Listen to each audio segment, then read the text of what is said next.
하나님 아버지, 너무나 감사합니다. 오늘도 저희의 찬양을 받아주시고 영광 받아주시오니 하나님 감사합니다. 이제는 저희가 그 찬양에 합당한 삶을 살아갈 수 있도록 성령님 저희 안에서 역사하여 주시옵소서. 이 시간 말씀 주십니다. 살아계신 주님의 음성을 듣는 가장 귀중하고 복된 시간 되게 하여 주시옵소서. 말씀을 들을 때에 저희들 안에 있는 모든 질병이 다 치유받게 하여 주시옵소서. 또 그 마음속에 응어려지고 갈등되어졌던 것들이 함께 치유받는 귀중한 시간 되게 하여 주시옵소서. 또 말씀 들을 때에 그동안 주님 앞에 간구하며 부르짖었던 기도의 응답으로 이 말씀 듣게 하여 주시옵소서.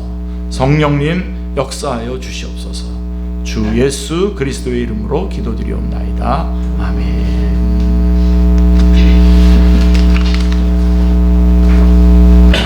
우리가 주기도문으로 기도할 때에 우리 이렇게 기도하잖아요. 마태복음 6장 13절에 보면 우리를 시험에 들게 하지 마시옵고 라고 이렇게 기도합니다. 이 시험은 지금 마태복음 6장 13절에서 주기도문에 나오는 이 시험은 마귀의 시험을 가리킵니다. 사탄의 시험이죠. 마귀는 믿는 자들을 유혹을 합니다. 템테이션이죠. 옳은 길에서 벗어나서 굽은 길로 가게 합니다. 우리를 죄에 빠지게 합니다. 우리를 파멸로 이끕니다. 그래서 이 시험의 유혹은 대단히 커서 사람의 힘으로는 이겨낼 수 없습니다. 어렵습니다. 그래서 우리는 하나님께 기도합니다. 우리를 시험에 들게 하지 마시옵고 라고 이렇게 기도하는 거죠. 자, 마귀의 시험과는 또 달리 하나님의 시험은 우리에게 상을 주시고 우리에게 복을 주시기 위한 시험입니다. 이건 테스트입니다. 이 시험은 우리의 믿음을 강화시키고 우리를 확신 가운데 굳게 세워주는 것이죠. 그래서 이 시험은 우리를 겸손하게 만들어요. 그래서 신명기 8장 16절 말씀을 보시면 이런 구절 같은 거 여러분 적어 놓으셨다가 꼭 암송하시면 참 좋겠습니다.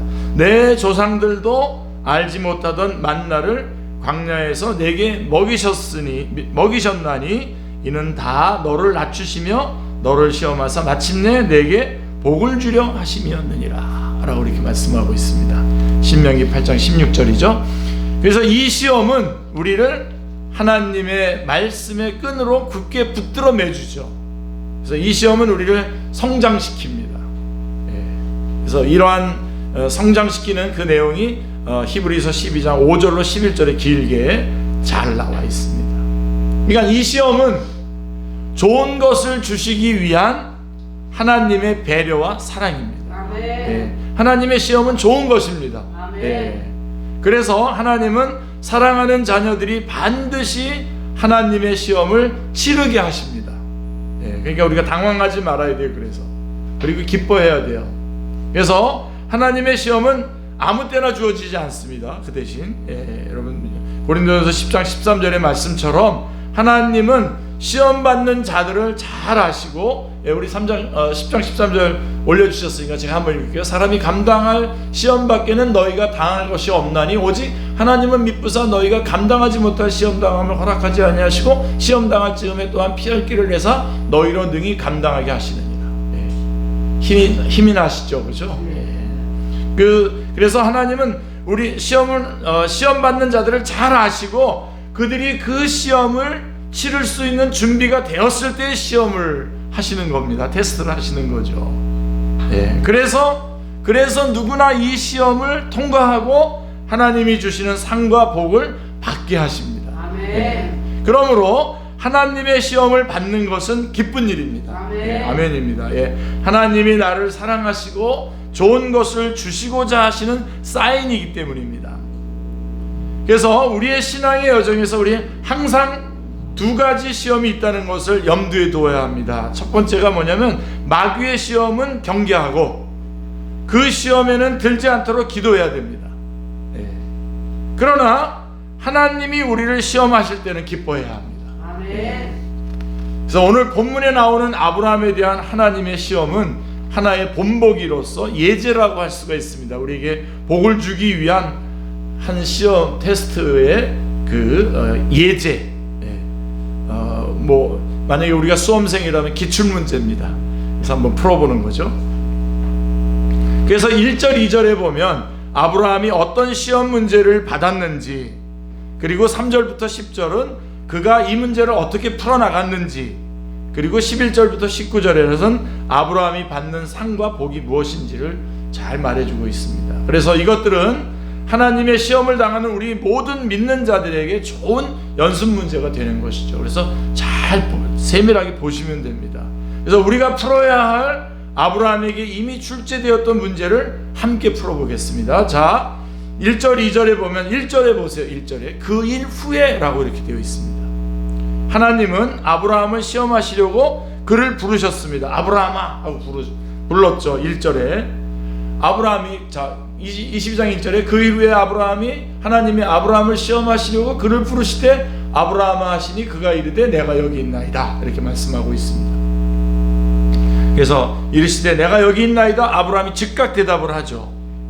자, 그러니까 그 일이라고 하는 것은 직접적으로는 창세기 21장에서 일어난 그랄에서의 그 일들과 같은 그런 일들을 가리키지만, 아브라함이 하나님의 부르심을 받을 때부터 지금까지 겪었던 일들, 창세기 11장부터 뒷부분부터 쭉 지금 21장 마지막 절까지의 그가 겪었던 모든 일을 말하는 것입니다. 그러니까 이것을 다 전체를 포함한다고 봐도 무방합니다. 그러니까 그 일 후에, 그런 아브라함이 이렇게 시험 받을 수 있는 자리까지 오게 된 그 일 후에, 다시 말하면 아브라함이 충분히 하나님의 시험을 받을 준비가 된 후에 라고 하는 의미입니다. 하나님은 아브라함에게 시험 문제를 내셨죠. 2절에 보면 시험 문제는 아주 명료해요. 보세요. 여호와께서 이르시되 내 아들 내 사랑하는 독자 이삭을 데리고 모리아 땅으로 가서 내가 내게 일러준 한 상 거기서 그를 번제로 드리라.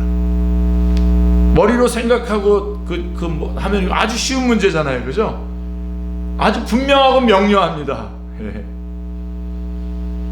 이제 실행하기가 어렵죠. 실행하기가 어려워서 그런 거죠. 하나님은 여러 제사의 종류 중에 번제를 특정하셨어요. 번제. 여러분 잘 아시죠? 번제란 뭡니까? 제물을 잡아서 피를 다 쏟은 후에 각을 떠서 제단에 올려놓고 그것을 다 태워드리는 겁니다. 사실은 이게 이삭에게 이렇게 한다고 했을 때 끔찍한 그런 모습이죠. 그리고 하나님은 제사의 장소도 알려주셨어요. 어디로 가라 그랬냐면 모리아 땅에 있는 하나님께서 아브라함에게 일러주신 산입니다. 그래서 그것이 번제를 드려야 하는 장소입니다. 하나님은 제물도 특정해 주셨죠. 양이나 염소가 아니라 아브라함이 사랑하는 유일한 아들인 이삭을 드리라는 겁니다. 번제로 모리아 땅에서 하나님이 일러주신 그 땅에서 이삭을 드리라는 겁니다. 하나님의 시험 문제는 아주 쉬운데 그것을 풀기는 쉽지가 않습니다.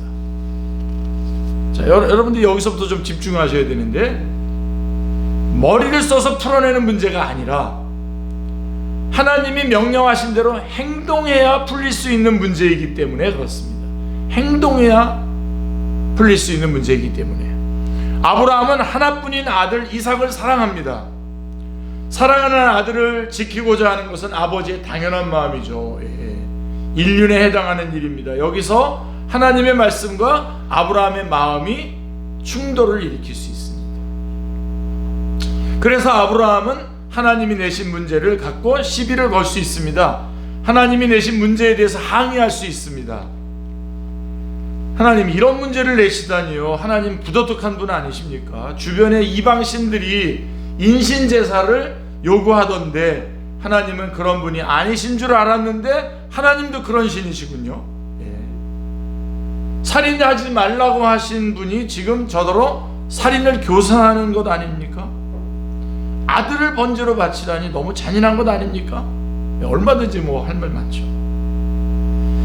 아브라함은 자리에 앉아서 농성하면서 이렇게 저렇게 자신의 생각과 판단하에서 하나님의 말씀을 재단하고 판단하고 그 말씀에 대해서 분노하고 못마땅하게 생각하다가 마침내 타협을 시도하려고 할 수도 있었습니다.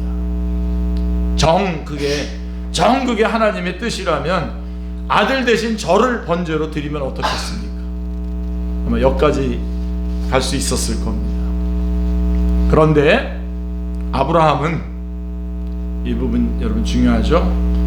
하나님이 내신 문제에 대해서 한마디도 이의를 제기하지 않습니다. 한마디도 이의를 성경을 잘 보십시오.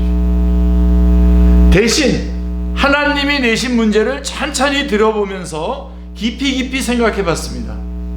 그 문제, 여러분 문제에 답이 있다는 말이 있잖아요. 문제.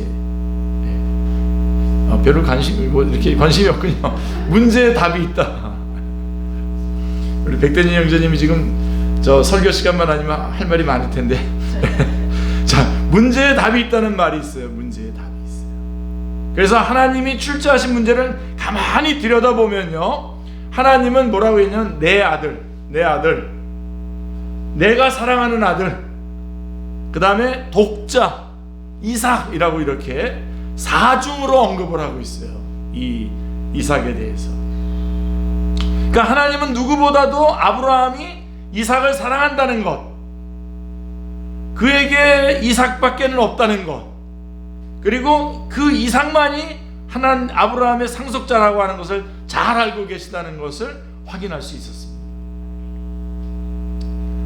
그렇게 잘 아시는 하나님께서 왜 이삭을 번제로 드리라고 하실까? 이삭을 주신 분이 하나님이신데 왜 하나님은 그 이삭을 다시 달라고 하실까? 이삭을 번제로 드리면 하나님께서 약속해 주신 자손들은 어떻게 되는 것일까? 만약 이삭이 번제로 드려진다면 그 후에 하나님은 어떻게 하실까? 생각을 거듭했습니다. 시험 문제를 자세히 살펴본 겁니다. 그리고서 이제 풀어가죠. 3절부터 10절이 그 문제를 푸는 건데요. 자, 그러나 생각만으로는 문제가 풀리지 않죠. 하나님의 시험 문제는, 여러분 꼭 기억하십시오. 하나님의 시험 문제를 푸는 가장 쉬운 방법은 하나님이 명령하신 대로 그대로 하는 것임을 아브라함은 알았습니다. 아멘. 그래서 아브라함은 하나님이 말씀하신 대로 문제의 힌트를 따라서 그대로 행동했습니다. 다음날 아침에 일찍 일어났어요. 나귀의 안장을 얹었어요. 이거 다 행동이죠. 일찍 일어나고 나귀의 안장을 얹고 두 종과 이삭과 번제에 쓸 장작을 취했습니다. 그리고 일어나서 하나님께서 일러주신 곳으로 갔습니다. 우리 원어 성경은 이 귀절에서 아브라함의 행동을 5가지 동사로 표현해주고 있는데, 일찍 일어났다, 얹었다, 취했다, 일어났다, 갔다, 이렇게 되어 있어요. 그러니까 아브라함은 하나님의 시험을 받았을 때에 앉아서 생각만 하지 않았습니다. 고민만 하지 않았습니다. 머리만 굴리지 않았습니다. 아브라함은 행동을 했습니다. 말씀에 따라서 움직였습니다. 하나님의 시험 문제를 푸는 유일한 길은 말씀을 따라 해보는 데 있습니다. 아멘. 순종의 해결책이 있습니다. 그래서 순종이죠, 순종. 성경에서 하나님은 우리에게 이렇게 말씀하시죠. 서로 사랑해라. 여러분 한번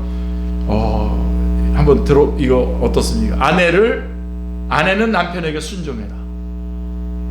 남편은 아내를 사랑해라. 거짓말하지 마라. 하나님이 짝지어 주신 것을 나누지 마라. 먼저 그의 나라와 그의 의를 구하라. 어떻습니까? 우리가 이런 말씀들을 만약에 묵상만 한다면, 서로 사랑해라, 서로 사랑해라, 묵상만 한다면 이 말씀의 진정한 의미를 영원히 깨닫지 못할 것입니다.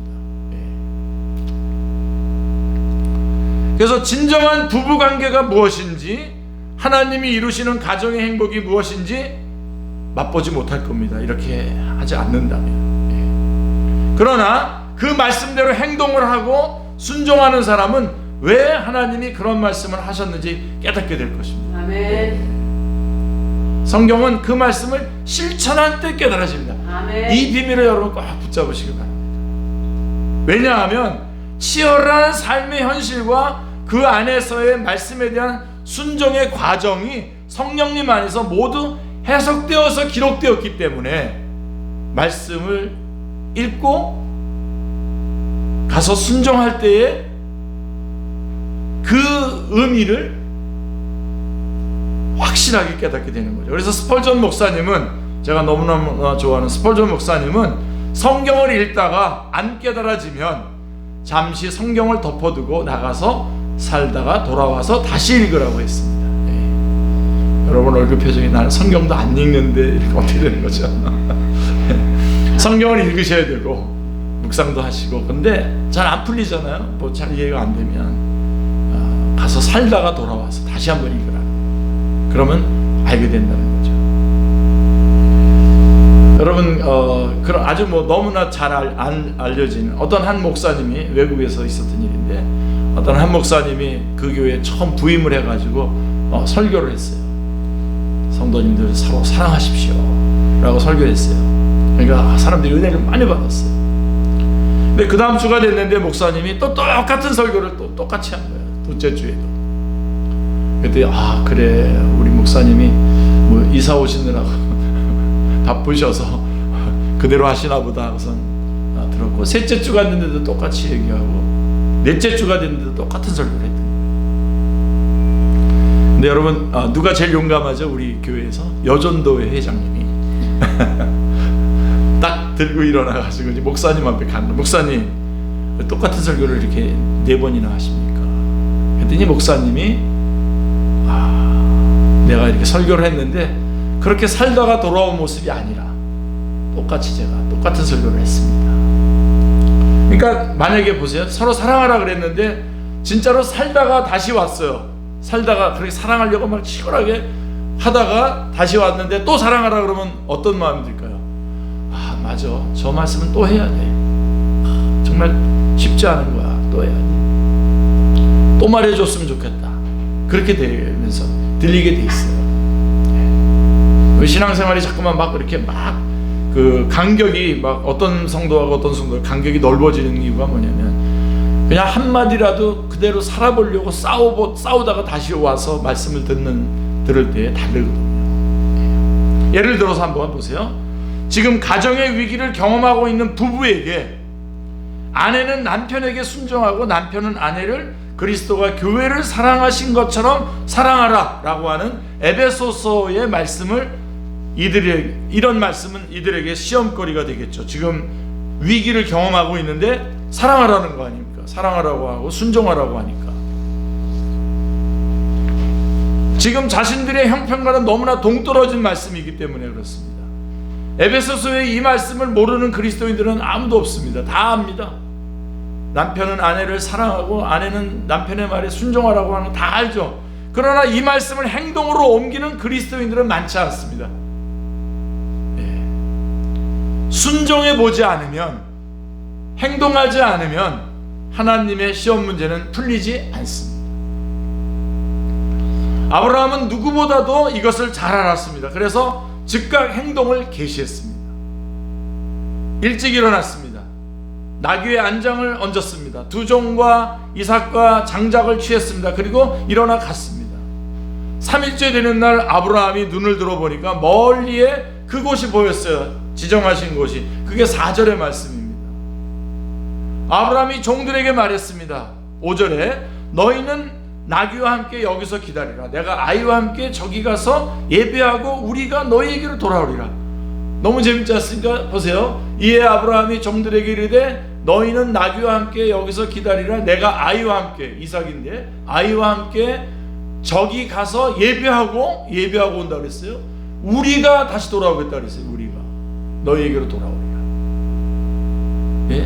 이 5절의 말씀 굉장한 신앙이죠. 여기서 아브라함은 아들 대신에 아이라고 이삭을 지칭하고 번제 대신에 예배로 표현하고 우리가 돌아오겠다고 말합니다. 여러분, 종들에게 진실을 숨기기 위해서 아브라함이 이렇게 말했을까요? 아니죠, 그죠?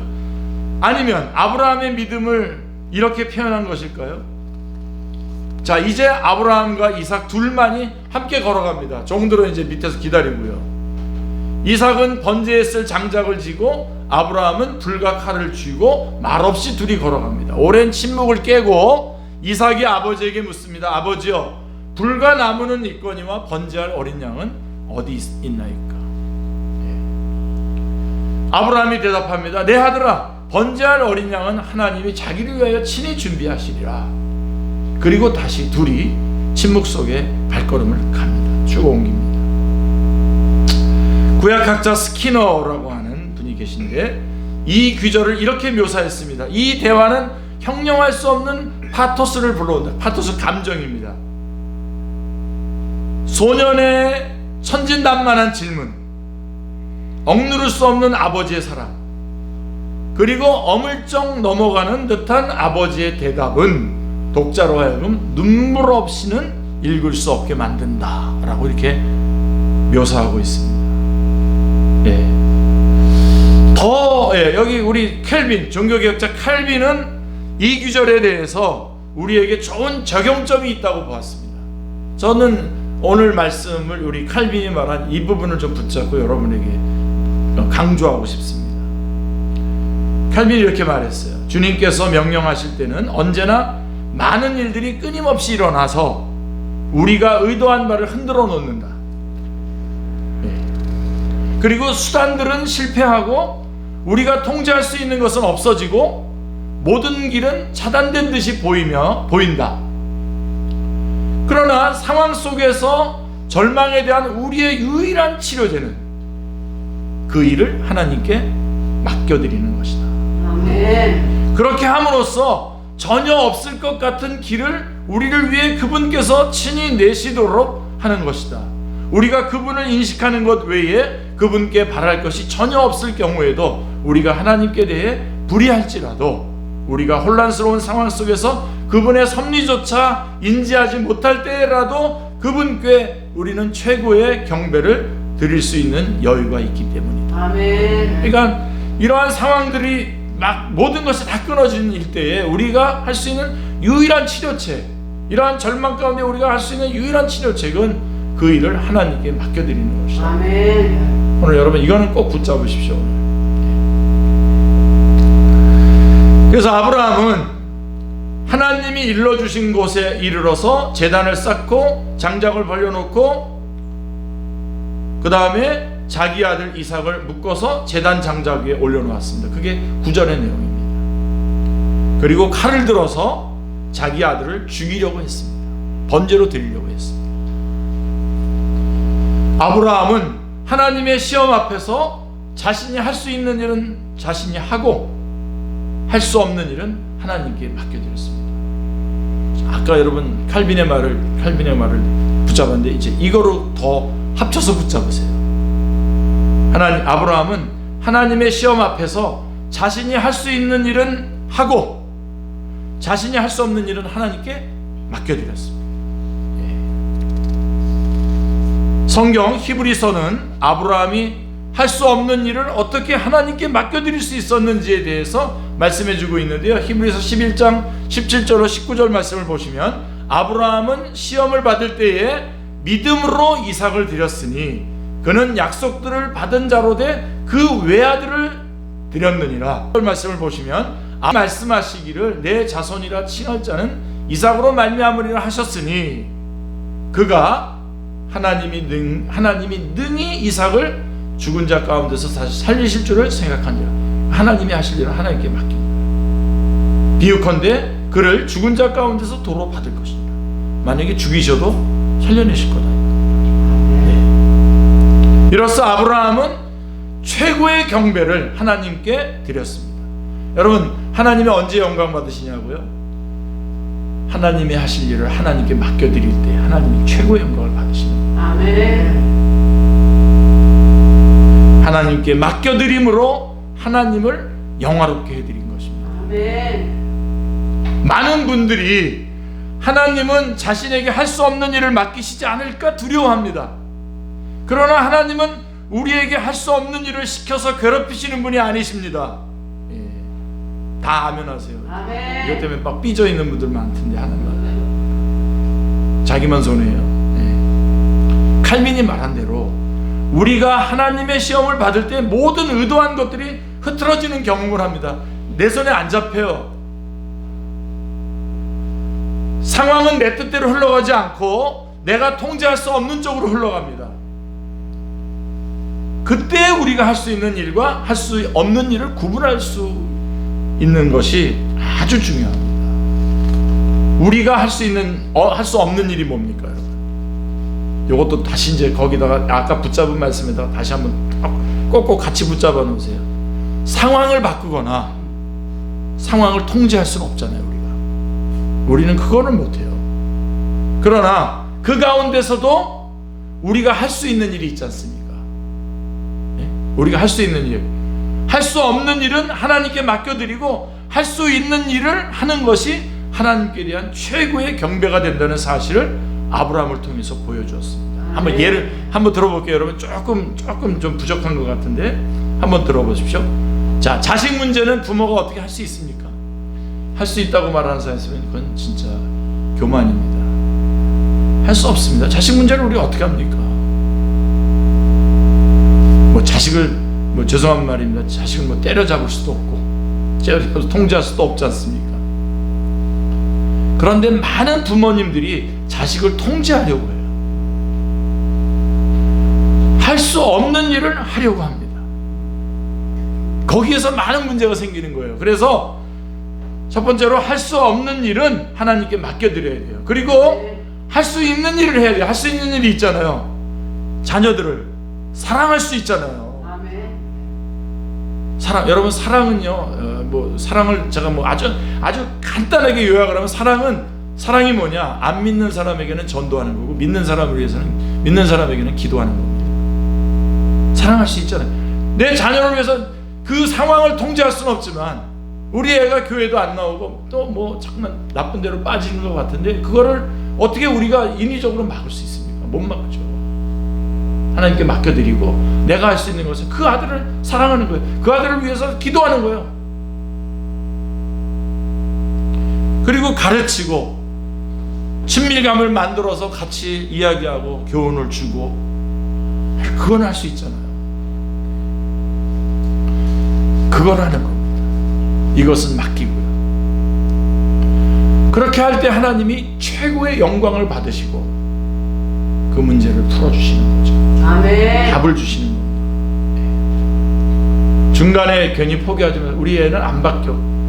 당신이 뭔데 하나님께서 맡겨주신 아들에 대해서 결정을 냅니까? 뭐가 끝났다는 겁니까? 그런 부모들이 너무나 많아요. 자기 애라고도 안 그래. 막 욕하면서 얘기해.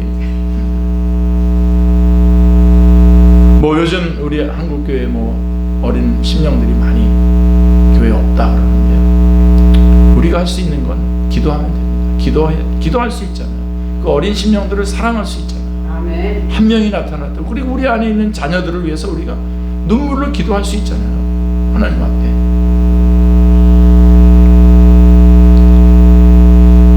다 큰 자녀도 마찬가지입니다. 다 큰 자녀를 위해서도 이러면 우리 기도해야 돼요.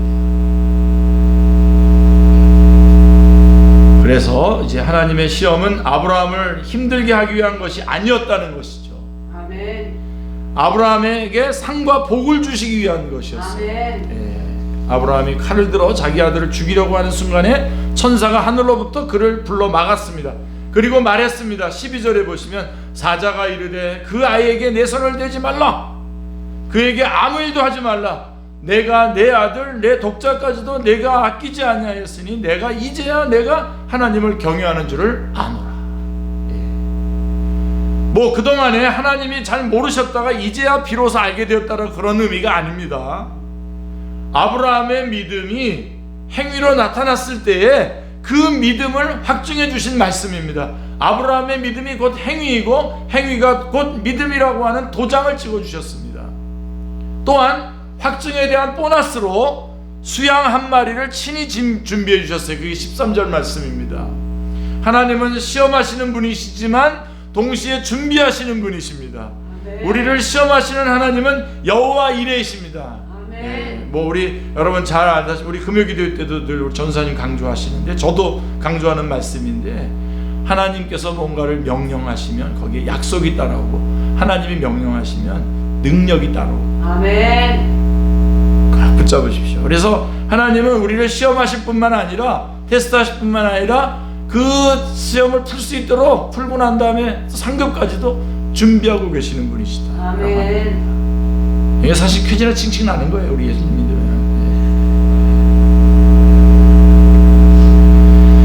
하나님은 하나뿐인 아들을 아끼지 않고 하나님께 바치려고 했던 아브라함에게 복을 주셨어요. 16절부터 18절에 쭉 그 복이 나옵니다.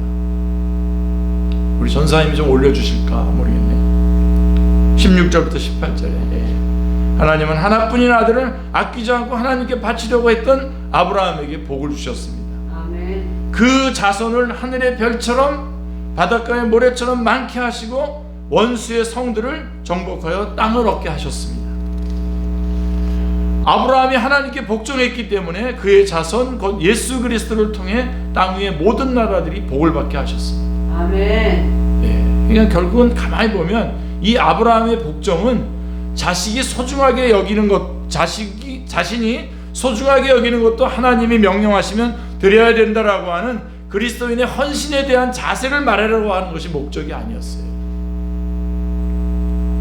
아브라함의 자손으로 오신 예수 그리스도를 통한 구속의 역사의 한 장면을 보여주신 것입니다. 구속사의 이야기입니다. 그러니까 이거예요. 예수님의 십자가 사건의 구약 버전이 바로 이 아브라함이 사건입니다. 올려주실 겁니까? 안 주실 겁니까? 자, 하나님의 시험을 통해 아브라함이 하나님을 경외하는 사람임이 드러났자. 창세기 22장 16절부터 아까 어떤 상을 주시냐. 이르시되 여호와께서 이르시기를 내가 나를 가리켜 맹세하노니 내가 이같이 행하여 내 아들 내 독자도 아끼지 아니하였은즉 그 다음에 내가 내게 큰 복을 주고 내 씨가 크게 번성하여 하늘의 별과 같고 바닷가의 모래와 같이 하리니 내 씨가 그 대적의 성문을 차지하리라. 18절 또 내 씨로 말미암아 천하 만민이 복을 받으리니 이는 내가 나의 말을 준행하였습니다 하시니라. 여러분 직접적으로는 누구에게 가는 거죠? 이 복이 아들 이삭에게 가지만 궁극적으로 누굴 말하는 겁니까? 아브라함의 씨 예수 그리스도를 말하는 겁니다. 그러니까 궁극적으로 이 시험을 통해서 하나님은 아브라함의 자손으로 오신 예수 그리스도를 통한 구속 역사의 한 장면을 우리에게 보여주신 겁니다. 이 장면을 순종해서 아브라함이 그대로 보여준 겁니다. 아멘. 다시 말씀드립니다. 이건 구속사, 그러니까 예수님의 십자가 사건의 구약 버전인 것이 바로 이 창세기 22장의 말씀입니다. 그래서 창세기 3장 15절에 원복음, 또 창세기 22장에 나오는 이 아브라함어냐, 그 다음에 사무엘하 7장에 나오는 다윗 언약으로 이어져서 마태복음 1장 1절에 아브라함과 다윗의 자손 예수 그리스도의 계보라고 하는 것이 쭉 이어지는 것입니다. 자, 그래서 하나님의 시험을 통해 아브라함이 하나님을 경외하는 사람임이 드러났습니다. 아브라함은 이전에도 하나님을 경외했습니다. 그러나 그가 마음으로 하나님을 경외했다라고 하는 증거가 이 시험을 통해서 행동으로 나타났습니다. 그의 믿음은 행위로 드러났습니다. 그리고 그 행위는 그의 믿음을 확증했습니다. 야고보서에 보시면 2장 21절 22절에 보십시오. 우리 조상 아브라함이 그 아들 이삭을 제단에 바칠 때에 행함으로 의롭다 하심을 받은 것이 아니냐. 내가 보거니와 믿음이 그의 행함과 함께 일하고 행함으로 믿음이 온전하게 되었느니라 라고 말씀하고 있습니다. 우리는 사탄의 시험을 받지 않도록 해야 됩니다. 자, 정리할게요. 사탄의 시험을 받지 않도록 우리 어떻게 해야 됩니까? 기도해야 됩니다. 경계하고 기도해야 합니다. 우리 어떤 때는 대적해야 됩니다. 더러운 사탄아 물러가라, 대적해야 됩니다. 그러나 하나님의 시험은 많이 받을수록 우리에게 유익합니다.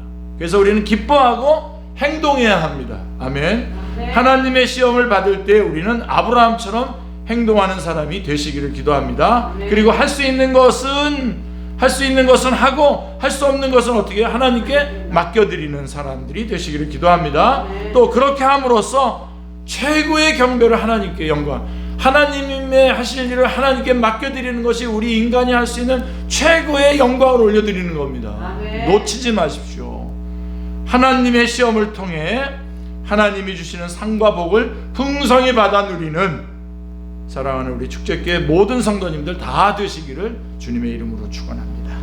기도하겠습니다. 하나님 아버지, 너무나 감사합니다. 우리는 하나님이 해야 할 일을 우리가 하려고 발버둥 치다가 절망하고 낙담할 때가 너무도 많았습니다. 하나님, 우리에게 주어진 일들을 볼 때마다 어디까지가 하나님께 맡겨드려야 되고 우리가 해야 될 일이 무엇인지를 잘 확인하여서, 그래서 하나님께 맡겨드림으로 하나님께 영광을 올려드리고 우리가 할 수 있는 일을 우리가 함으로 우리는 또 주님의 살아계심을 경험하는 놀라운 생명의 역사 가운데 들어가게 하여 주시옵소서. 감사드리오며 주 예수 그리스도의 이름으로 기도드리옵나이다. 우리 508장 찬송 주님 앞에 올려드리겠습니다.